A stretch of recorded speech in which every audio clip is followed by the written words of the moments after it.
কুমিল্লার সেমাই যাচ্ছে ভারতসহ মধ্যপ্রাচ্যে। বিসিক শিল্পনগরীতে তৈরি হচ্ছে এই খাদ্যপণ্য। কর্তৃপক্ষ বলছে দেশের অন্যান্য বিসিক এলাকার জন্য এটি হতে পারে অনুপ্রেরণা। আর উদ্যোক্তারা বলছেন নিরবিচ্ছিন্ন বিদ্যুৎ, গ্যাস আর সরকারি সহায়তা পেলে ভবিষ্যতে আরও বাড়বে রপ্তানি, তৈরি হবে নতুন নতুন কর্মসংস্থান।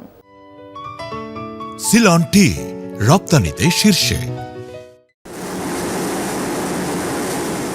ঈদ সামনে রেখে কুমিল্লা বিসিক শিল্পনগরীতে সেমাই তৈরির পর চলছে প্যাকেটজাতের কাজ। এরপরে স্থানীয় চাহিদা পূরণের পাশাপাশি বিদেশেও রপ্তানি করা হবে খাদ্য তালিকার অন্যতম এই অনুষঙ্গ। ঈদের আগের সময় তো খুবই ব্যস্ততায় কাটাচ্ছি, আর বাজারে যে অনেক মাল বিক্রি হয়। বাজার পরে যে একবার ওকে হয় এটারে প্রসেসিং করে প্যাকেটিং করে আর কি। প্রথমে মেশিনে তৈরির পর রোদে শুকানো হয় দেশি লম্বা সেমাই। এরপর মেশিনে ভেজে মান নিয়ন্ত্রণ শেষে প্যাকেজিং করা হয়। কয়েকটি ধাপের মধ্য দিয়ে শেষ হয় প্রক্রিয়া। চাহিদা রয়েছে লাচ্চা সেমাইয়েরও। ঈদের আগে অন্তত 2 মাস চলে এমন কর্মযজ্ঞ। সময় অনেক ভালো, আমরা অনেক লক্ষ্য করি, চেষ্টা করি মানুষের ভালো সময়ের জন্য। চট্টগ্রাম যায়, এবার মনে করেন চাঁপাইনবাবগঞ্জ যায়, রাজশাহী যায়।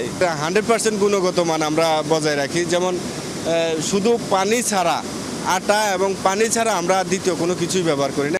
কুমিল্লা বিসিক শিল্পনগরীর কয়েকটি কারখানায় বছর জুড়ে তৈরি হয় নানা রকমের সেমাই।